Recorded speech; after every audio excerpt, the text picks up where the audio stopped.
তার মধ্যে চানু যে কথাগুলো, এই কথার মধ্যে কি কোনো গীতার কথা আছে,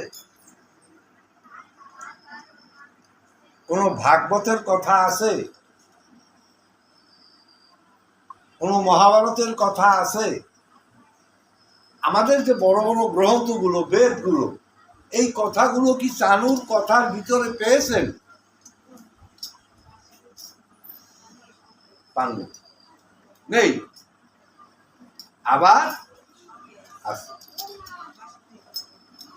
যেমন চানু কইছে যে এই সৎসঙ্গের অনুষ্ঠানটা একটা বুঝতে হবে, মানুষের ধর্মটা কি। চানুর কথা চানু বুঝাইতে চাইছে যে মানুষের ধর্মটা কি। সবকিছুরই একটা ধর্ম আছে।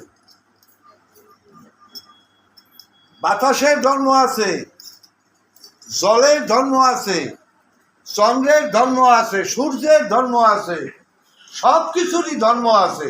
আবার মানুষেরও কিন্তু একটা ধর্ম আছে। এই মানুষের ধর্মটা কি?